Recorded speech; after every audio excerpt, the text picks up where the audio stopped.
Hi, I'm Jasper Martinez, and I'm so excited to share my portfolio with you. I just wanted to thank you again for taking the time out of your day to review this.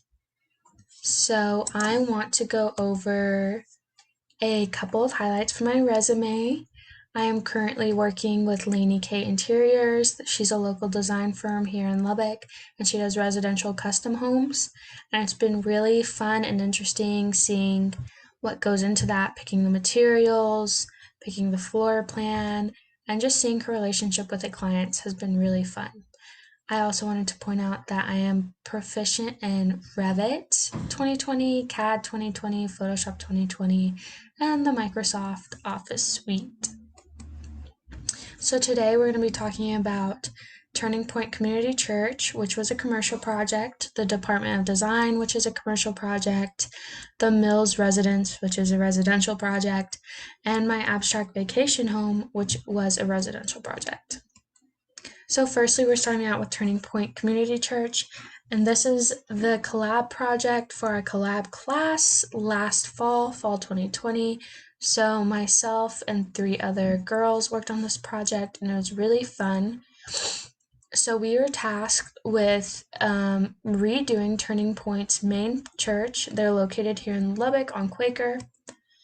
And our concept for the church was home.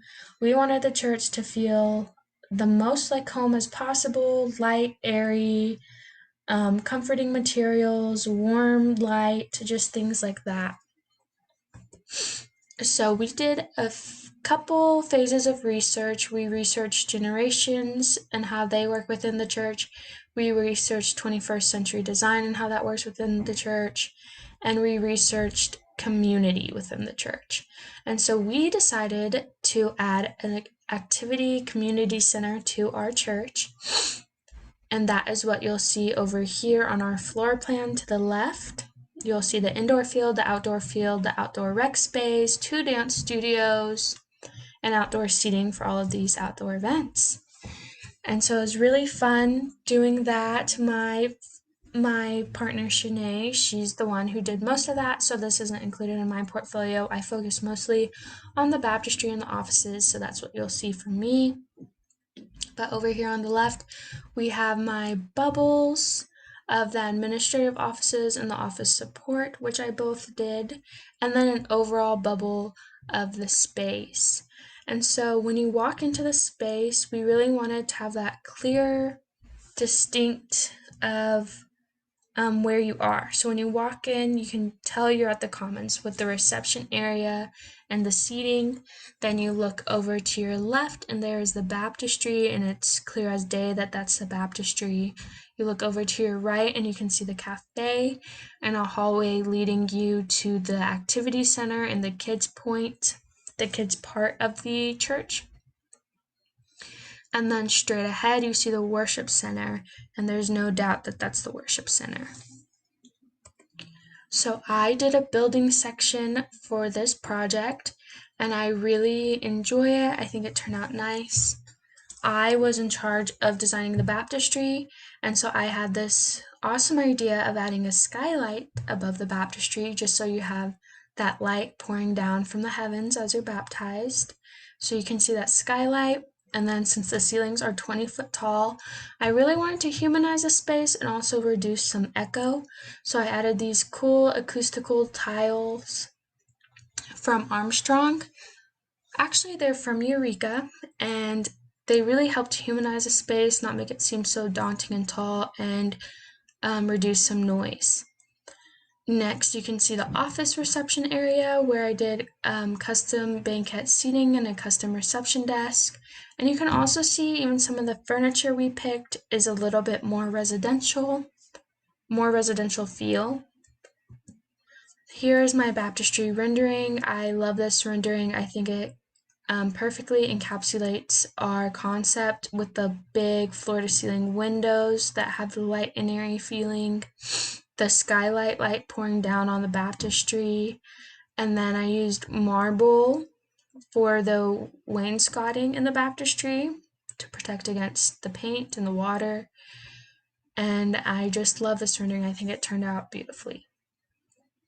Nextly are my offices, And down at the bottom left is the reception office area, and I added this beautiful Bible verse that I think helps with our concept.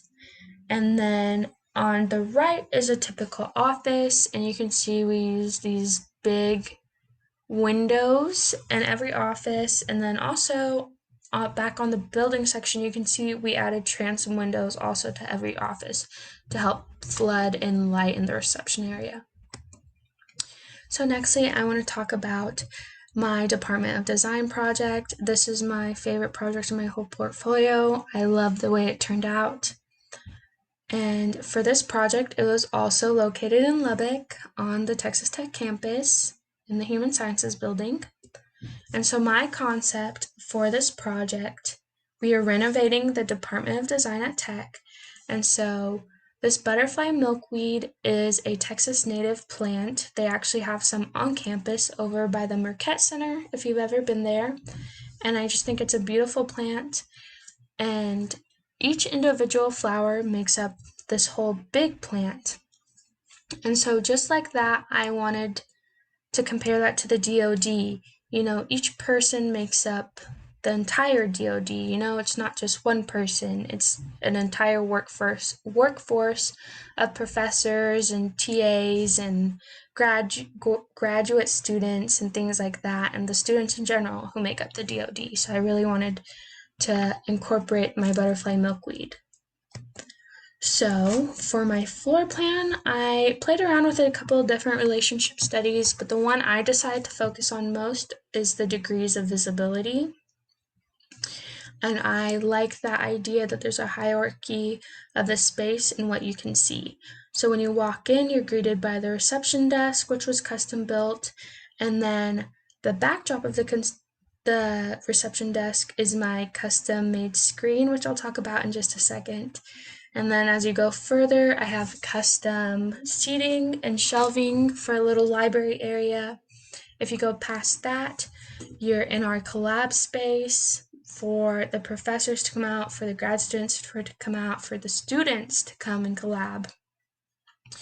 And then next to the collab space is our grad pool, where the graduate students can come and work.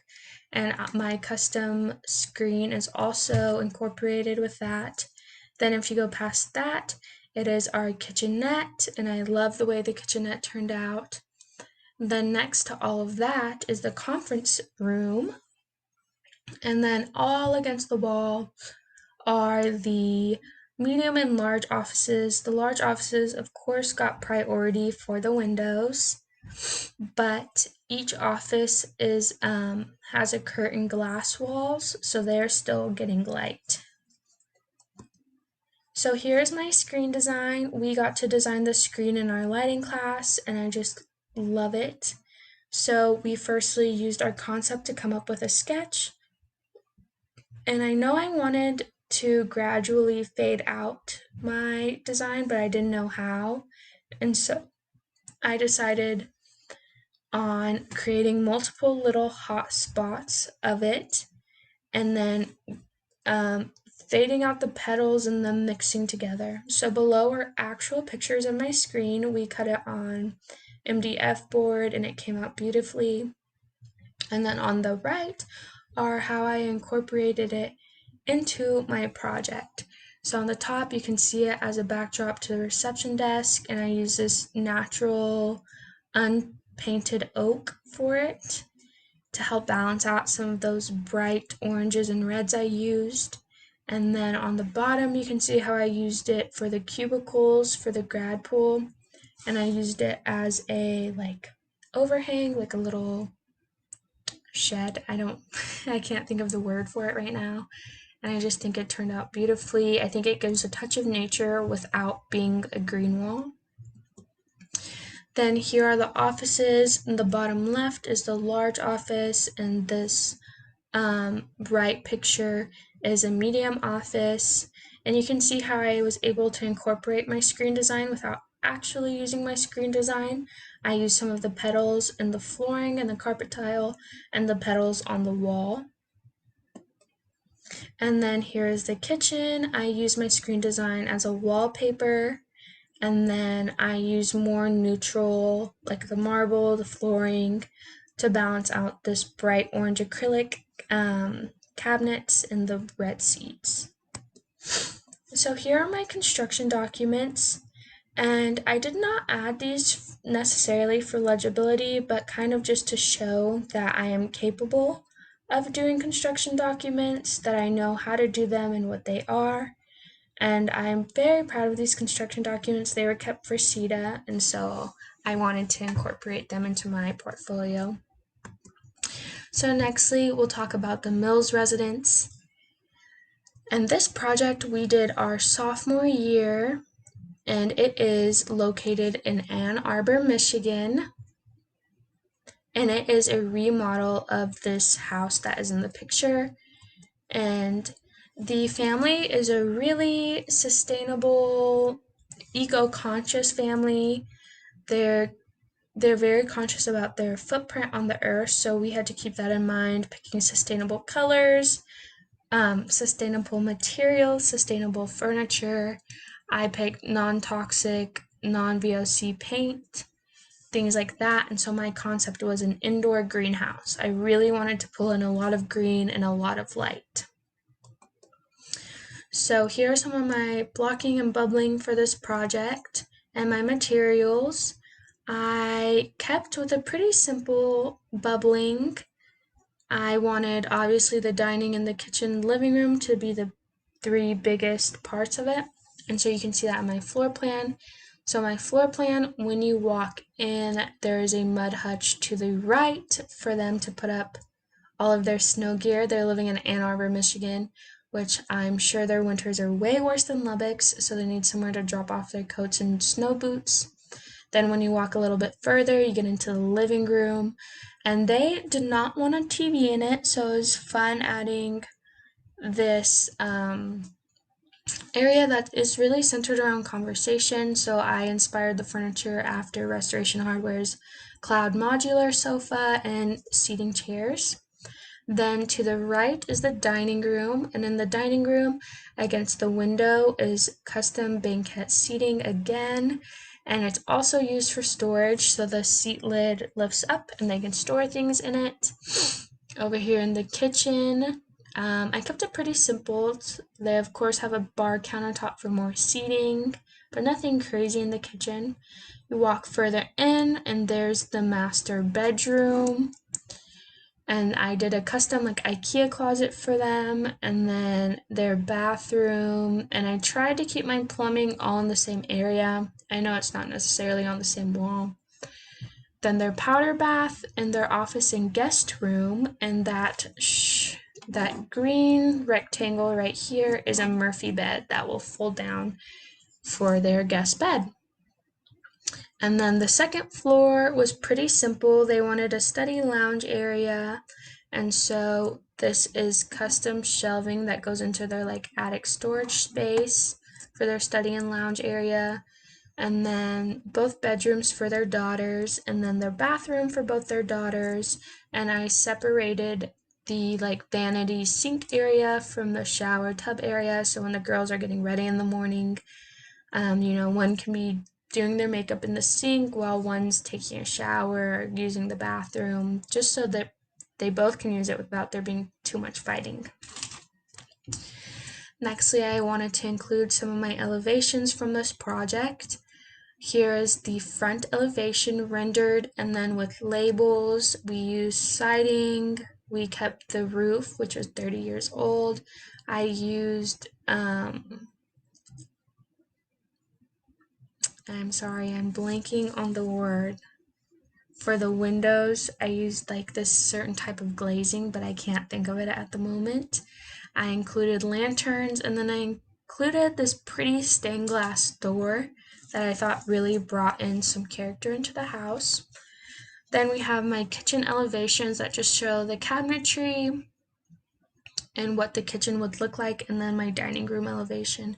And these were all hand-drawn in CAD. I did them all myself. And then nextly, we have my perspectives from this project. So the first one on the left is a study, and so here's why I was kind of envisioning it. hand rendered, and then down below I rendered it in CAD and Photoshop, and then the same for the kitchen, what I was kind of envisioning, and then rendered in CAD and Photoshop. And then I also included construction documents because we did a couple, it's different from the DoD since this is a residential project. I wanted to show that I can do residential construction documents as well. And lastly is my abstract vacation home. And this project is probably the most abstract, of course, but I did this my sophomore year. And so it's all hand rendered, and the concept was really interesting. So we got to pick anywhere we wanted this to be, and so I chose Malibu. Of course, who doesn't want to be there? And I just wanted to create a vacation home for someone who loved the beach. So it's in Malibu.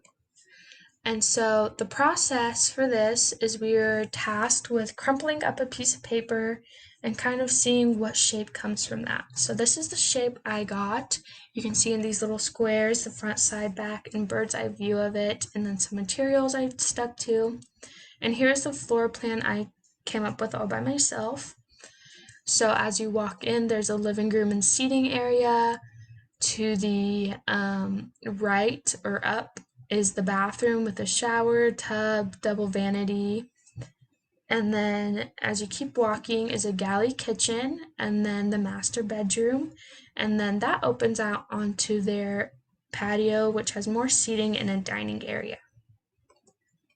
So here are a couple elevations of what I think the house would look like. And then my perspectives. Here's the kitchen. And then the living room shows that slanted roof. I just wanted to thank you so much for taking the time out of your day to review my portfolio. I appreciate any and all feedback, and just thank you so much. I hope you have a great day.